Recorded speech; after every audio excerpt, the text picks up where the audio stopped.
All right, let's dive in. We got a lot to discuss today. Excuse me. If you're ready to jump on, go ahead and flip your cameras on.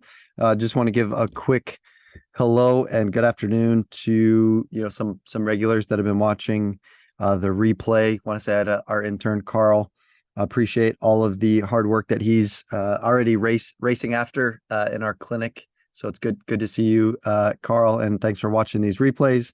And then just a whole host of people that are watching the replays. We've got Andy, Noah, Colton, Brian. Just want to say hello, as well as some individuals who are interested in the replay and also getting some of the resources from today's call. I will share with you guys when we're done. That includes Alex, Madeline, Mike, who goes by Dr. Mike. Just want to make sure you guys get the resource when we're done. And as always, Josh, it looks like, is on today's call as well. Chewy is going to be hopping on shortly in a few minutes. JC, as always, good to see you and hear from you, my friend. So anyways, a lot to cover. And last person, I would be remiss without acknowledging Ryan. Ryan, my friend, I hope you're doing well, and we'll connect soon. And appreciate all you do behind the scenes. But so some feedback, just some quick housekeeping items before I dive into today's call. First of all, I always like to give a quick weather update here in Southeast Tennessee. It's about 75 degrees right now. Nice, cool breeze. This is a beautiful fall, I have to admit. Moving here, it's been a dream. And we've been here 2 years. This past weekend, we've just surpassed the 2-year mark of living in Southeast Tennessee. And it's been incredible. And I'm sure you might have heard me say this before, but there isn't really a true winter here. There's only just a really long fall, which I'm okay with. The colors are absolutely beautiful. And what can I say? It's 40s and 50s sometimes in the morning. And by the evening, 6 p.m. last night at soccer practice, it was 77 degrees. You can't beat that. But anyways, enough of my personal life here. I've got some good things to go over, and some of it has just come up because of the consulting that I've done with some private practice owners over the last 9 months, and with a few others, it's been closer to 2 years now. So it's been the appreciation of yes, growing ourselves clinically, and then secondly, then growing ourselves as business owners. And then that brings a whole host of other skills that we need to develop. And if you are of the fixed mindset, from referencing there a book by Carol Dweck, which is called Mindset. It's a book that I highly recommend. It does characterize two different types of learners, right? The people that learn just enough to get a job, or learn just enough to get the certificate, or learn just enough to get a degree, get a license, and then that's when their learning stops, in which case she considers that a fixed mindset. Like, why would I do more if I am not going to be getting paid more? Or why would I do more if I can't see the value in my effort? That is where she classifies these things as fixed. And your income is also fixed, ironically. Your hourly wage mentality is also fixed. The impact is fixed, right? Rather than you recognizing that there's other potentials outside of what you're currently doing, which would be a growth-oriented mindset, where there's really, you're redefining your own limitations in a growth mindset. Always eager to learn, always eager to apply, and always eager to reflect on what worked, what didn't work, ultimately as a form of growth. A fixed mindset person recognizes their own limitations and stays put. A growth mindset person recognizes their own limitations and actively chooses to redefine them. So they view nearly every setback as an opportunity to improve, whereas a fixed mindset person says, all right, that's it. I've tried it all. I can't do it. I obviously can't do this. Like, I got to just switch careers, got to switch this, switch that up. I can't do it.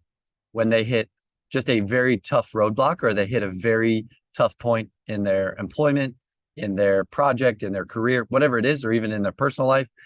And they can't see beyond the obstacles, so they stop.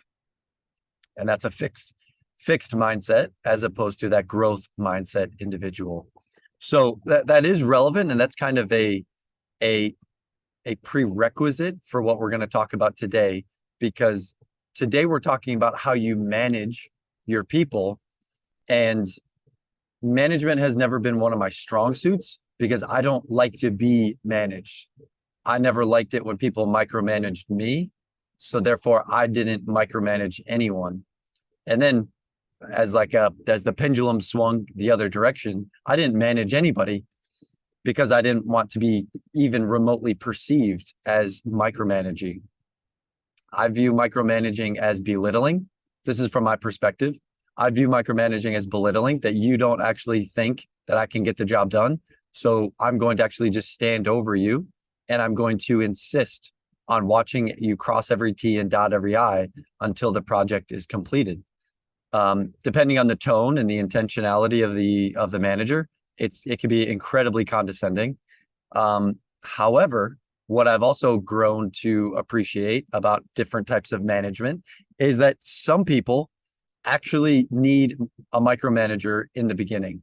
Some people actually need chronic micromanagement because they can't actually see what is required of them, and therefore they need that hands-on and that very that, again, the word intentional comes to mind. They need a checklist, and they need you to keep track of their checklist to make sure that they're doing a good job. It is absolutely exhausting to keep track of someone else's checklist to make sure that they're fulfilled and that they're being effective at their job. It's very, very time consuming. And I value my time incredibly. And that's not something that I like to waste my time doing. So I've had to learn and read and study and observe the different management styles as it comes to people. And so I want to share with you guys a little bit of what Peter Drucker formed as the managerial matrix, or the matrix management, the matrix of management. And Peter Drucker, if you don't know him, he was a world-renowned writer and leader as it comes to business leadership and specifically management. And several times he wrote for Harvard Business Review, and he's written, a few books that have now been cited by other management experts. And so he's passed away, so he's not around, but he's got wonderful quotes, wonderful sayings about management that really gave me kind of the peace of mind to step into management, as opposed to what I like to do, which is set the vision, manage the resources, and really manage the team, right? I like to do that, but I don't like to manage the individual and say, how come I have to be your motivation? How do I, you should just show up, want to do a good job, because that's how I view the work. But Peter Drucker's opened my eyes to the fact that not everybody is wired like I am. Not everybody is entrepreneurial. Not everybody is an instinctively, doer type. A lot of people do need to be pushed. A lot of people do need to be praised. And a lot of people need to be delegated. Like, they need to have things delegated because they can handle it. And he does refer to it sometimes as A players and B players. And oftentimes A players get incredibly bored with B players because they feel like the B players are lagging behind and slowing the team down. And I certainly have an overwhelming majority of my personality is in that, is in that category. But one thing I do like to acknowledge is I actually, if I'm going to be, kind of transparent, I don't actually like accountability. I try to hold myself to a higher standard of accountability than those around me. And so when someone else has to hold me accountable, what that actually tells me deep down is that I didn't follow through on my word. And that bothers me. It's not that I didn't honor my word to someone else. It's that, well, there's an element to that for sure, but it's more so that I shouldn't have agreed to do it, or I should have actually just done it and I overthought it, or I procrastinated. So I realized that I could have done better. And I do hold myself to a higher standard. So I don't get angry at the person that is holding me accountable. My wife can attest to this, because I'm actually just processing why I feel like I've let myself down on why I didn't do something that I said I would do. And again, there's people in my life that really don't like to hold me accountable. And it's not that they are holding me accountable. It's that I don't like when other people have to remind me of things that I said because I've either forgotten or didn't make it a priority on my calendar. And so I feel like I've let myself down and then them, right? And maybe that's a selfish way of looking at it, but there are also times where I just feel like it's not important. I don't, it's not the right thing to say, but sometimes it's just not important. And I try to do what's important and what's urgent. And that means things just get delayed, and I'll get to them when I get to them, unfortunately. But having said that, I think the other insecurity or the other fear that people might see or might feel like I do is when someone is trying to hold you accountable to a task or a project, it comes across as micromanagement, in which case, as I mentioned, and I'll share with you guys on my my matrix of management, that by default, it tells me that I actually have low skill in this area and low internal drive. So I'll say that again. When someone micromanages me, that tells me that they are treating me like I have low skill or low internal drive for this particular project or task. And that drives me nuts, because I don't consider myself to have low internal drive, and I don't consider myself to be a low skillful person. So when I start to get held accountable, my brain perceives it as, well, they're just micromanaging me, which I don't like. So that's the entrepreneur in me, that I want the freedom to go pursue what I want. And if I work 100 hours a week, or if I work 2 hours a week, it's my choice. It's got nothing to do with you. It's completely my choice. Don't even try to hold me accountable, because it's not up to you. That's not something that you control. That is absolutely something that I control. But I want to share with you kind of what I just alluded to. So if I could share my screen here, and for those of you that are listening, you'll just have to visualize this matrix. So we've got a y-axis and we've got a x-axis, and I might even be able to just take this full screen. Let's see. There we go.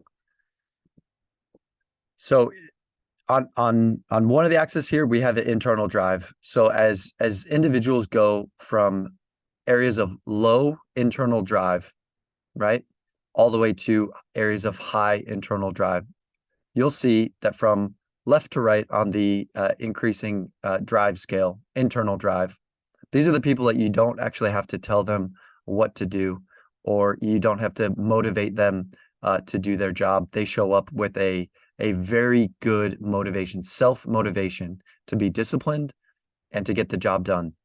And they have satisfaction in the quality of their work and their ability to solve problems, on the job without any need for additional resources. They're just good with problem solvers. They're just natural problem solvers and doers. They're natural doers. But to clarify here, someone who enters this equation who has low internal drive and low skill level for a particular thing, and that could be business skill, or that could be a clinical skill, or a front desk sales or a marketing skill, they could be quite low in that, in which case this is the management style, according to Peter Drucker, that he recommends. You micromanage them until they level up. Either they level up in their skill or they level up in their internal drive. The likelihood that someone levels up in their internal drive, it is possible once they see that they're actually starting to get some results and get some traction on their projects. However, it's most likely that they will actually develop some type of skill first. And therefore you can switch from micromanagement into the next level, which is low internal drive and high skill level, in which case, this is where you become a coach. This is where you actually walk alongside them and show them what they're actually capable of now that they've got the skill.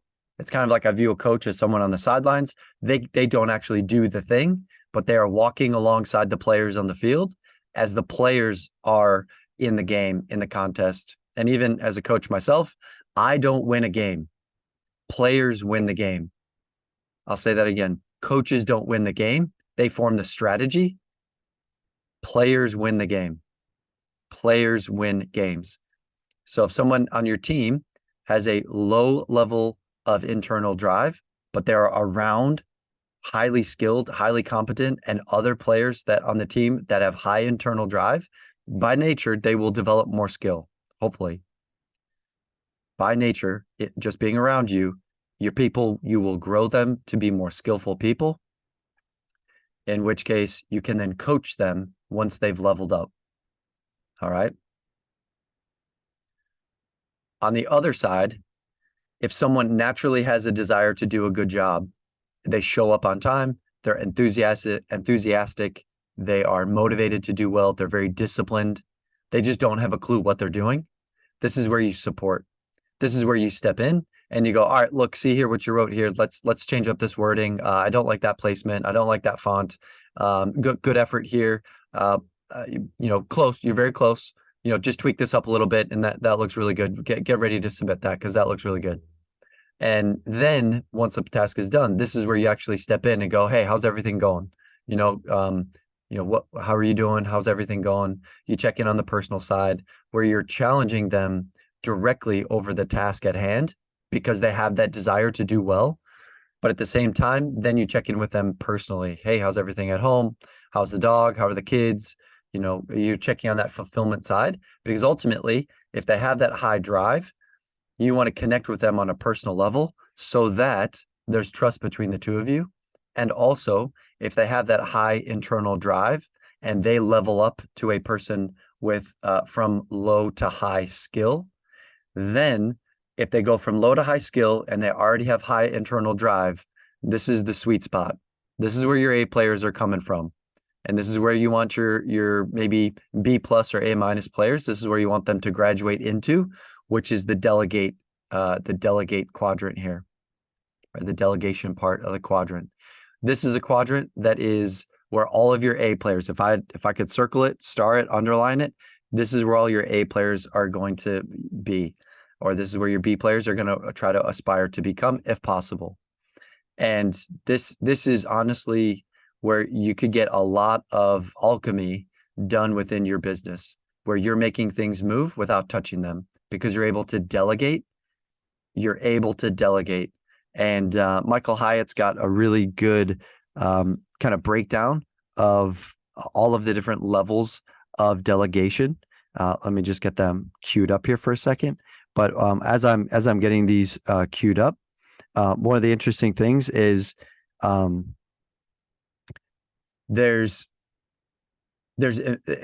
is a task assigned based on trust, where someone already has shown you that they have high skill and they have a high internal drive to do the job well.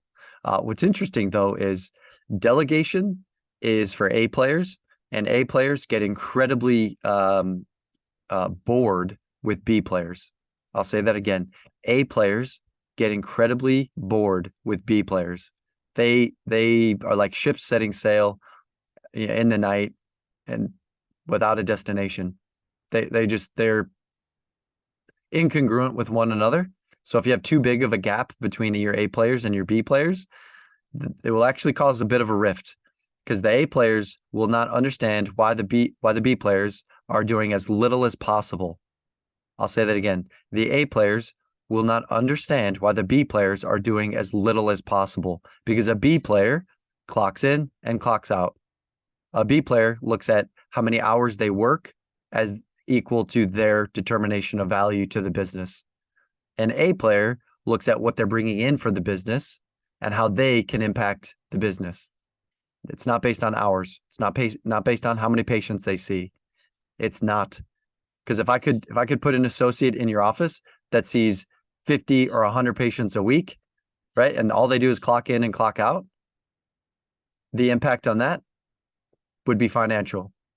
If I put an A player in your business, a superstar A player, and they thought of a marketing and sales strategy that brought in 10 to 20 new patients every month with an estimated value of, let's just say, $2,000.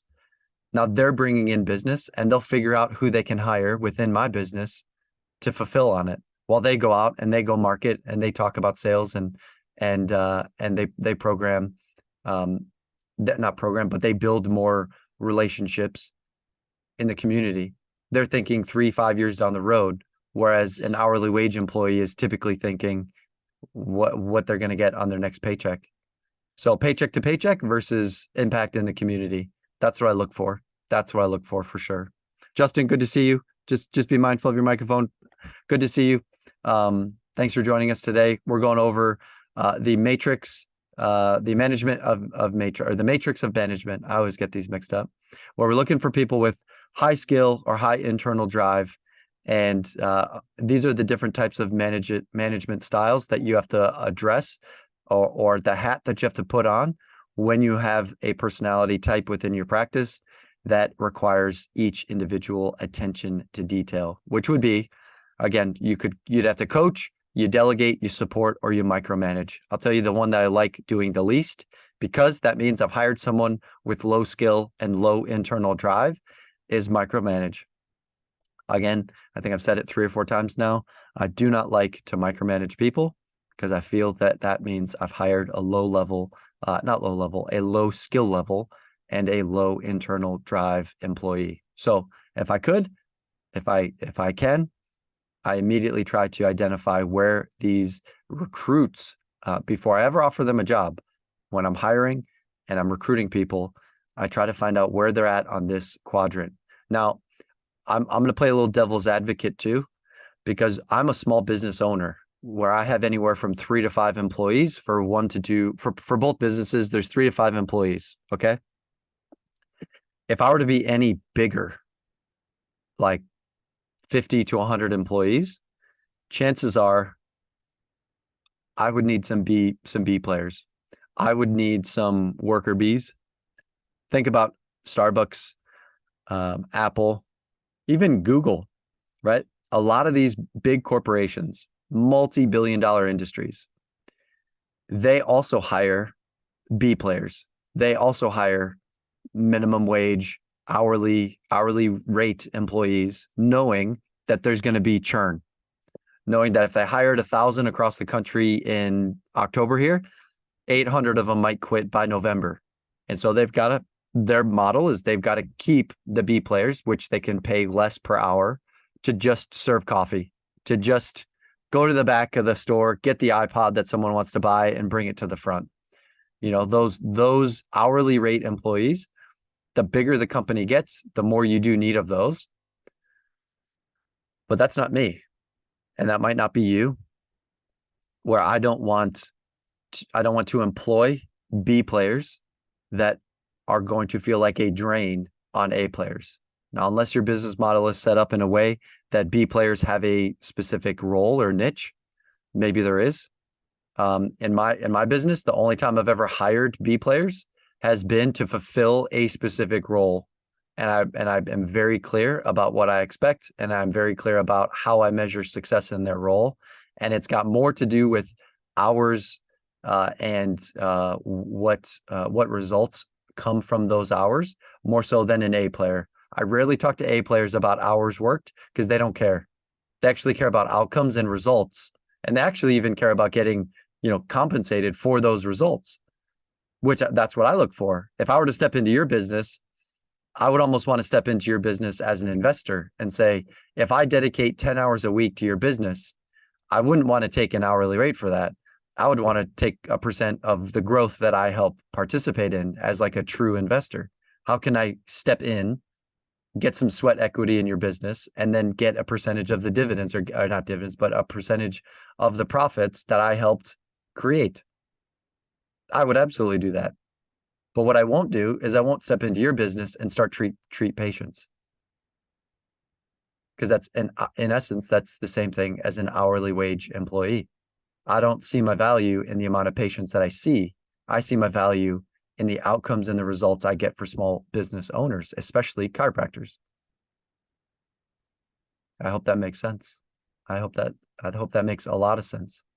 So some of you, just to bring this full circle here, about 30 minutes in, some of you are actually delegating to someone with low skill and low internal drive.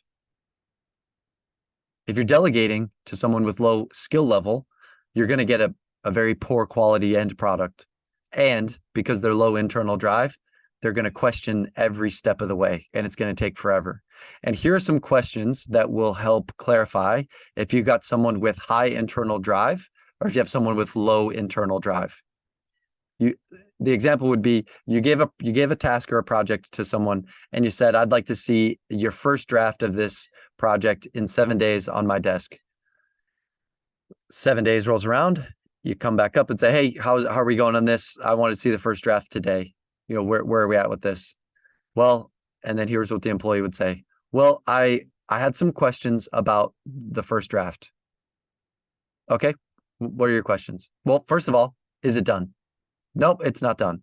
Okay, I need to know why it's not done, right? And if you hear excuses, then you know that the task assigned was too big for that individual. I'll say that again. If you get excuses, then you know that the task was too big for that individual. And here are some excuses. They're actually backhanded excuses. Here's one. I didn't know what you wanted, so I did nothing. I didn't know what you wanted. I wasn't sure what you wanted, so I didn't act. I didn't finish it. Now, they do have some merit if that is something that they said. They do have some merit if you've not given clarity of the task and the appropriate resources to complete the task. But if you've been abundantly clear in written and in verbal communication with them about what the task at hand needs to be done with and by, and what the purpose of it is, like the why behind the task, right? If you've not explained and clarified the reason why behind doing it, that's on you.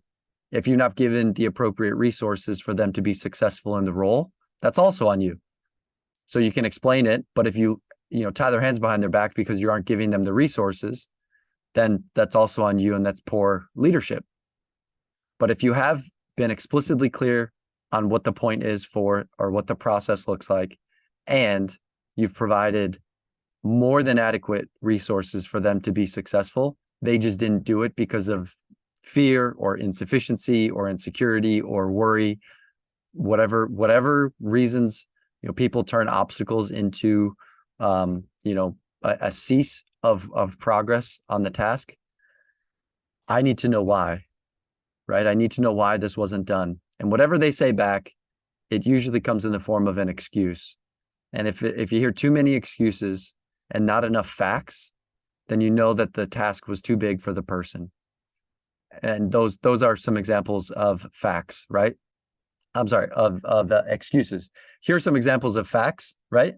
And I got this a couple times because I'm a profit first guy, so I allocate my money. So how about this one, right? Like there wasn't enough money on the card, so we needed you to transfer money over to the operating expense account. It's like, oh, okay, I'll do that right away.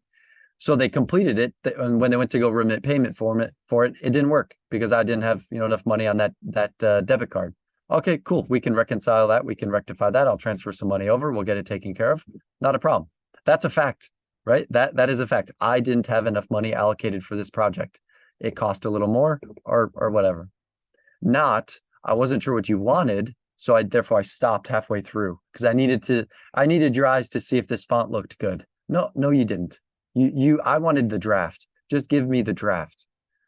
If you wanted my opinion about it, I'll give it to you when it's done, but it's not done.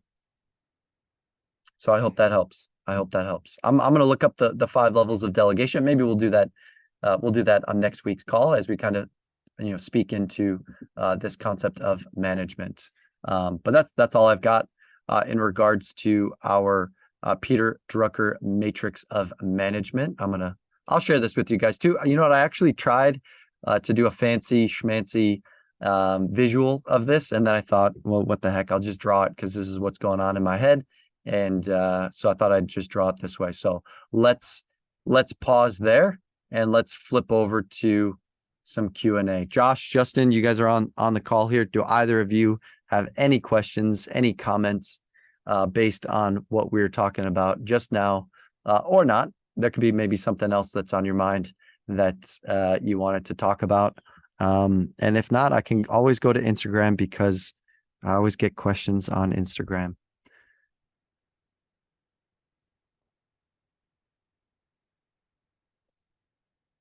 I actually can't see it. I can hear you, Justin. I can't see you, Josh. I wonder if Josh might have stepped away, but go ahead, Justin. Sorry to interrupt you. Go on. Do you have any steps in your hiring processes that you look for to get out of these candidates to avoid this, like your type A type people? Yeah, I do. In essence, I ask them to give me an example. Like, let's say, is this a clinical hire or a admin hire? Admin hire. Okay, so one of the big three in our clinic is providing an unrivaled customer service experience. Okay, and what that looks like is acting, not just talking, but acting on that wow factor customer service. So before anyone even has to ask, you're already addressing a concern or an opportunity within that patient or new customer on the phone or in person. All right. So I say that to them. Part of your job is to make someone go, wow, I can't believe the customer service at this business, at this clinic is that good. Right. So here's the question. Where in your previous jobs have you demonstrated, or could you give me an example of when you delivered a wow-like factor or a wow-like experience for a customer in a place that you worked? Give me an example. Right? Like I'm asking for an example, right? And here's what here's what B players will say. Oh, like I don't know, like we were all just a team, and like I wasn't actually in charge of customer service. My job was to actually just, my job was just take the patient from the waiting room to the back room. Like my job wasn't to answer the phones. Like you'll just hear things like that. Whereas that may be true, by the way. Whereas an A player who's determined to provide a wow factor type experience, they will say, hey, it wasn't in my job description to answer the phones, but this one time our front desk had to step back and actually talk to, let's just say it's a hair salon. I saw that the front desk actually stepped away to go talk to one of our salon owners, let's just say, in the back, and the phone rang. And I've not been trained on how to answer the phone, but I knew that when the phone rings, that's a really important thing, because 90% chance someone wants to book a haircut. And so I picked up the phone and I just started talking to this person. I got them scheduled. I thanked them for their call. We had a couple laughs. I reminded them of this and that. Like that to me shows like the desire to do a job well, and also addresses a need for the business without being told. It's initiative. That person took initiative to solve a problem for the business. That's a very good example, because I try my best to hire people that will take initiative to my business, as opposed to, well, it wasn't my job to answer the phones, so I just didn't answer it that day, right? And for about 5 months, I worked at a clinic and I filled in while one of the doctors was not well and had some family stuff. And the phone rang, and one of the front desk was on the other line, and one of the other front desk was talking to a new patient. I picked up the phone and I said, hey, thank you for calling so-so. This is Dr. Earl. How can I help? And they're like, you're the doctor and you answered the phone? And I just said the truth. I was like, yeah, one of the staff, she stepped away and the other's with the new patient. And I thought, I need to answer this phone. Like you might be hurting. And I need to help you. I hung up the phone and I actually got reprimanded for answering the phone. And I was like, you got to be kidding me. You've got a problem with me answering the phone. What would you rather have this call go on to voicemail? Like, no, this is not how this is going to go. I got this person on the schedule. Like that's what the business needed, was to get this person on the schedule. Right. And then the patient came in and said, oh, you're the guy that I talked to on the phone. I was like, damn straight. That's me. Like I saw that you were calling. I was free. I picked up the phone and I got you on the schedule. Like that's initiative. All right. Now, if we're all being honest with our admin teams, maybe there's half of them that are taking that initiative and you just love those people. Those are forever people within your business, no doubt. But there's probably half of our staff, myself included, where they will think twice. They'll go, well, I don't get paid to answer the phones. It's not my problem, not my business, not my problem. So my advice to you today is absolutely be sure about who you've hired, who you've recruited, and ask for examples on the interview process, specific examples. And if they give you a vague answer, then they've never done it. If they give you a very specific example, then you know that they've done it, right? Like they could even tell, okay, here's a good example. This is a bit of a rant, okay? If you were to ask most Manchester United fans, when did they become a fan? Let's just say it's an American, because it's Manchester United in the 90s and the early 2000s. It became very popular in the US. If you ask them when they became a fan, they couldn't tell you. They'd just, oh, maybe during the David Beckham era, or yeah, I don't know, maybe Ronaldo. Maybe I became a fan when Ronaldo came on. And you're like, okay, but what day? What day precisely did you become a Man United fan? They don't know. That's why I don't actually, enjoy talking to Man United fans, because they're not. Never mind.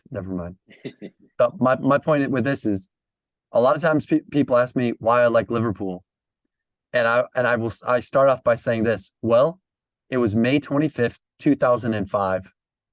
Okay, I could tell you precisely the day that I started supporting Liverpool. They were down 3-0 in the Champions League in a European Cup final. They were down 3-0 to a Italian powerhouse called AC Milan. The game took place in Istanbul, Turkey, and Liverpool just, crapped the bed the first 45 minutes, went down 3-0 at half.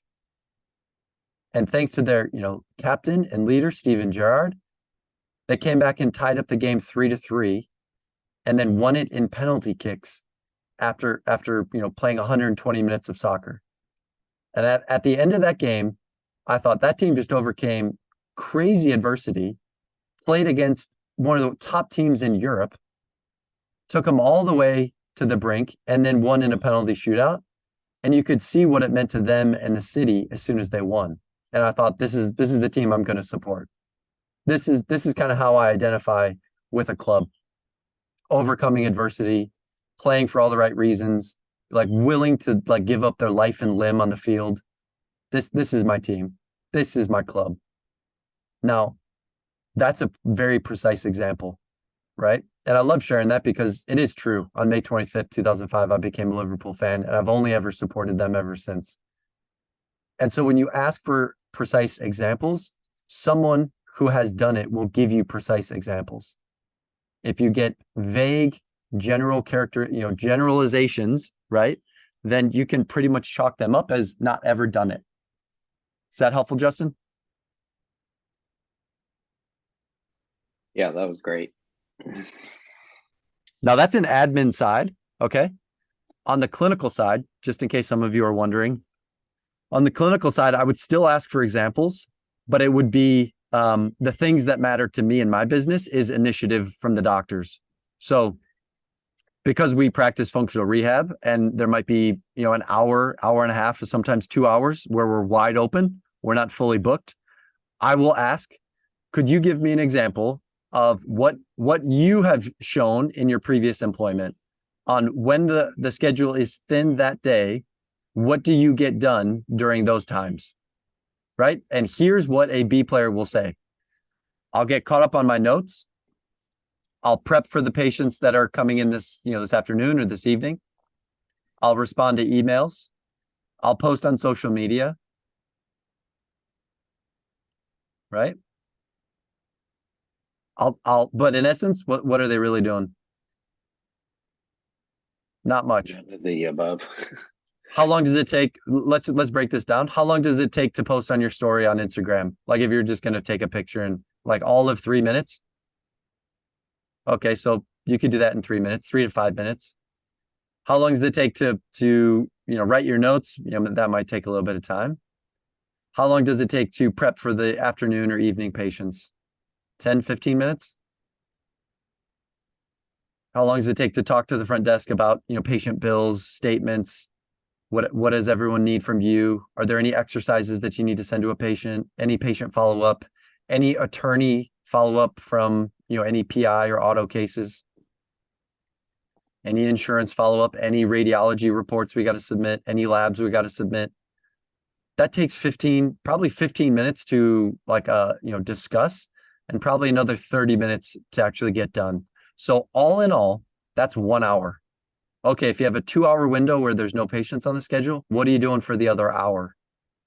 And I will tell you what people do. They scroll. They spend a ton of time doing nothing. Facebook Marketplace and Instagram and TikTok, and consuming more content than they're creating. That's what they're doing. So I try not to not let them, but I give them some things to work on. So imagine this. Imagine for that hour that someone had free, they actually scheduled a marketing community event. And then after they scheduled it, they went to 3 gyms, and they walked in and they handed a business card and an invitation that said, hey, we're doing a low back pain, like bulletproof your low back. That's just a catchy phrase. Bulletproof your low back, bulletproof your shoulder, whatever it is. Hey, we're doing a workshop. We'd love to either do it here at your gym, or we'd love to have your gym members come to our clinic. Now we're getting some community output, in which case there's a measurable input from their community output. I would hire people left and right if they could show me during their schedule, when they were thin, that they had output that we can measure via inputs. Instead, we get pushback. Oh, I don't want to do that. Oh, there's not enough time. Oh, it's this and that. It doesn't take 3 days to put a marketing plan together for a project. It takes like 15 minutes. Put it on the schedule. Who's going to talk? What are you going to talk about? Print out a 1-page flyer on Canva, which also takes like less than an hour to do. Print out 10 or 15 of them. Walk to the gyms. It doesn't even take 50% more effort. It takes 10 to 15% more effort than they're currently doing. And it is a measurable output. And how do we measure the output? Based on the inputs. If I did 3 community events this month, and I saw 10 people at each community event, that's 30 people. If I got 10% of those, which is low, 10% of those came in as new patients, that's 3 people. 3 people in my business is about 3 new patients is about $9,000 worth of revenue at about $3,000 per plan of care. Do you think it's more important to me that we scroll and we spend time distracted, or small talk with the front desk? Or do you think it's more important to me that we actually reach our clinic revenue goals with the outputs that I've laid out in front of you? Hands down. Somebody adds $9,000 to my business because they just did 3 community events. I'd be a fool not to share the spoils with them. But more importantly, this is where they get some type of praise. They get some type of incentive. They get some bonus, because they're the ones that are going out there and doing the work on behalf of my business. I'm not going to sit back and just collect all $9,000 and just say, hey, thank you so much. The next Starbucks is on me. Because they're going to know what they brought in. But they should also know that that's the standard. The standard is that when there's 2 to 3 hours empty on the schedule, it's not me, the owner, who's responsible to fill the schedule. It first starts with them. You think Elon Musk is fulfilling Tesla orders? You think, what's his name? Richard Brunson, or Branson? Brunson? I always forget. You think he's actually building airplanes or flying them? Let alone, is he passing out the peanuts? Oh gosh, here we go. Is the pilot who's in charge of making sure the plane gets to where it's going, are they the ones serving the peanuts? No. And yet we have staff that are maybe even entitled or demanding that we pass out the peanuts simply because they thought that they were hired to fly the plane. So they're going to fly the plane, and it's not in their job description to pass out the peanuts. And while they might be right, you hired them to fly a plane. You didn't hire them to pass out the peanuts. I'm looking for people that take initiative and say, you know what, these customers of ours that pay our wages, that pay our revenues, that we can then get paid from, like that cycle is a legit cycle that is lost on an hourly rate employee. They don't recognize the cause and effect. Positive customer service, increase in revenue. Poor customer service, decrease in revenue. Thoughts on all that, Justin, Josh?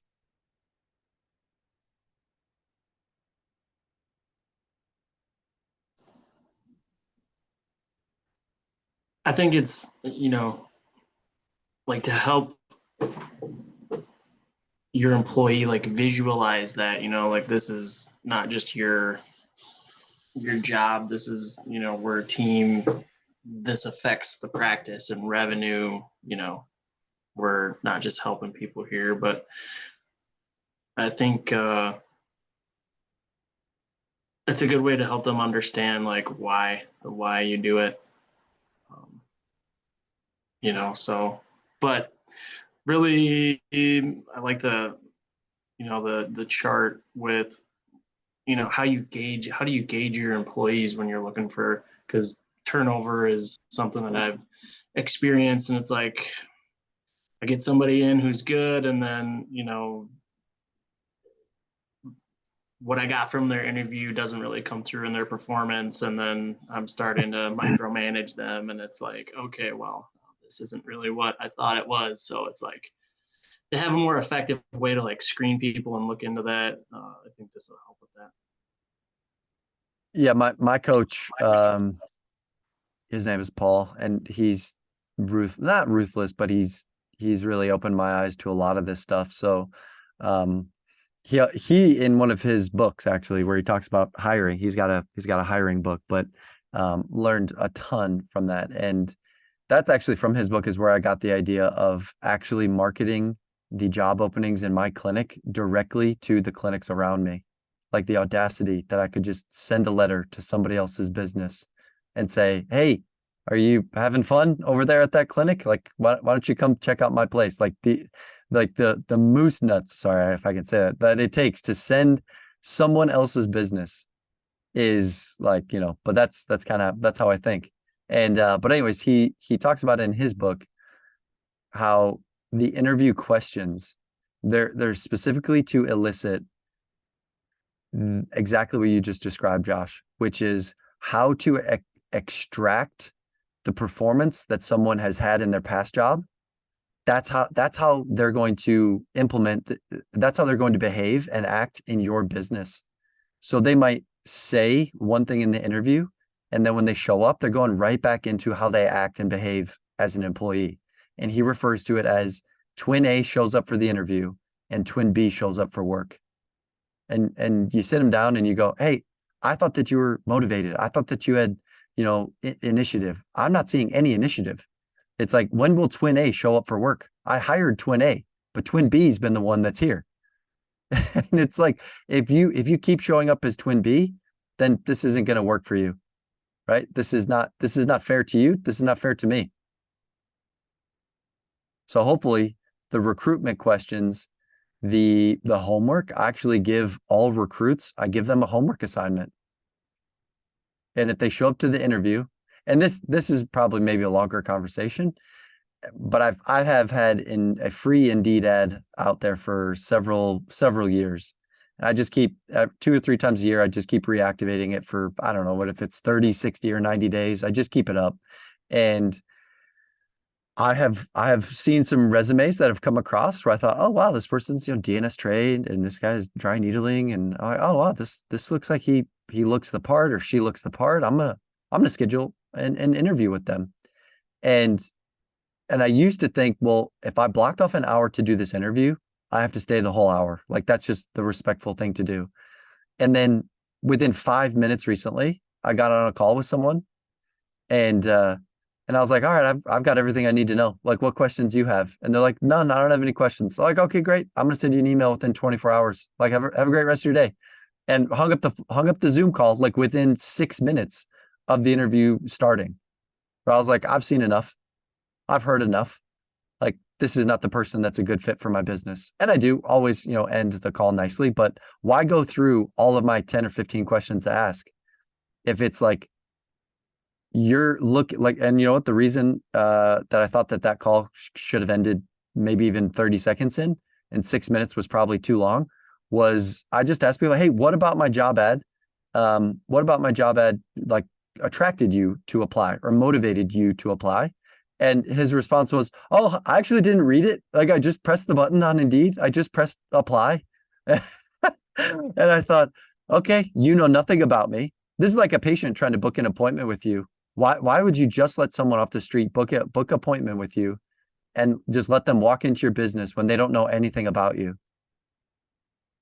So why would I let someone apply and take up my time for an interview when he knows nothing about my business, knows nothing about who I am, and knows nothing about my ideal customer?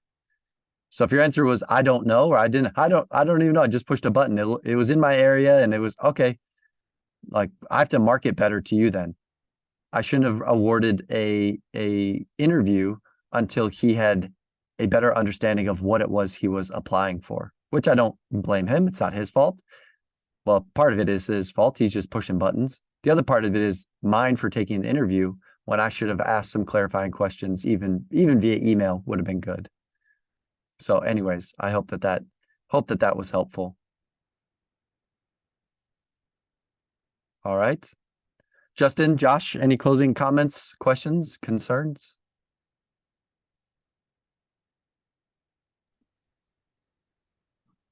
Not that I can think of. Cool. Excellent. Well, we'll have a call same time next week.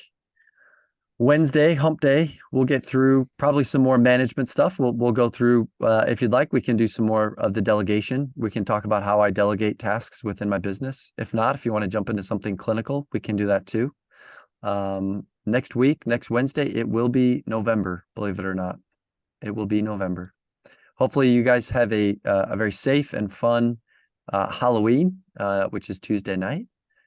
Justin, stick around. Obviously, you and I are talking in about 4 minutes here, so I'm looking forward to that. Josh, any closing comments or questions, or anything you want me to address here real quick? No, but I did do the part 2 needling this past weekend, and wow, that was pretty amazing. Excellent. Yeah, had a great time. Okay, I got some questions for you then. So, What's a key takeaway that you had from part 2?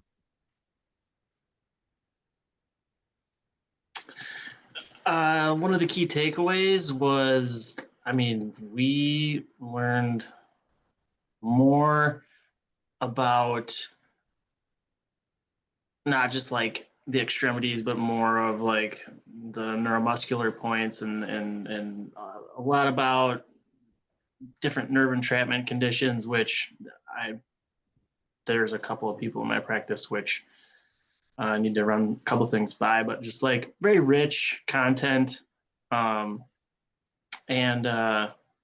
just learned a lot more about how I'm able to use the dry needling as another way to help improve my patients' progress along their rehab journey. So it's definitely boosted my skills up on it.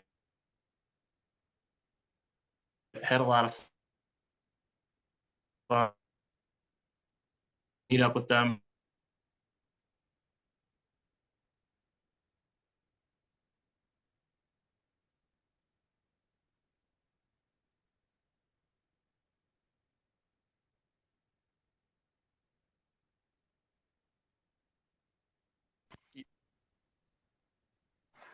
Sorry about that little technical connection issue there for a second. Sorry, Josh. Yeah, I don't know where I lost you, but just met some cool docs, and just really enjoyed my time. Had a lot of fun. It was really hands-on, so it was good. It was a good seminar. Excellent. Well, I was in I was in Nashville, Tennessee, doing part 1 with the Tennessee Chiropractic Association, and they're chomping at the bit to get a part 2 as well. And we've got two level 2 instructors now. So we've got Dr. Gary, who taught your course, and then we've got Dr. Dan Leonard, who's out of the Columbus, Ohio area, who's lined up to help us with some level 2 courses next year. So we're cranking them out, and we're trying to do it the right way, where it's yes, informative, a little bit of